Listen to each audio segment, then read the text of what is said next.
Chairman ضلع council Muzaffarabad سردار امتیاز احمد عباسی نے کہا ہے کہ 8 اکتوبر 2005 کے تباہ کن زلزلے کے بعد ترک حکومت، عوام اور این جی اوز نے ریسکیو، ریلیف، بحالی اور تعمیر نو کی سرگرمیوں میں کلیدی کردار ادا کیا۔ جی ہاں، Azad Kashmir university, district head quarter complex اور دیگر عمارتیں عوام اور این جی اوز کو ترکی کی یاد دلاتی رہیں گی۔ ان خیالات کا اظہار انہوں نے ترکی کی معروف تنظیم کوآپریشن اینڈ کوآرڈینیشن ایجنسی ترکی کے کنٹری سربراہ جناب محسن بلسی کے اعزاز میں دیے گئے استقبالیہ تقریب میں خطاب کرتے ہوئے کیا۔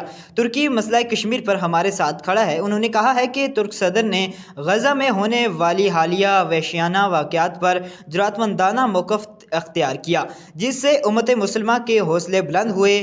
ٹیکا کے کنٹری سربراہ نے اپنے خطاب کے دوران چیئرمین اور ڈسٹرکٹ کونسل کے اراکین کا شکریہ ادا کیا۔ انہوں نے کہا ہے کہ ٹیکا آزاد کشمیر میں زراعت کی ترقی، لائف سٹاک اور ڈیری ڈیولپمنٹ سمیت یتیم بچوں کی کفالت بھی کرتا ہے اور ہنر مندی کے تربیتی پروگرام میں مکمل تعاون کریں گے۔ اس سلسلے میں ممبر ضلع کونسل ان شعبوں سے متعلق منصوبے بنا کر بھیجیں تاکہ ڈونرز اور دیگر اسٹیک ہولڈرز سے مشاورت کے بعد ان پروجیکٹس پر عمل درآمد کو یقینی بنایا جا سکے۔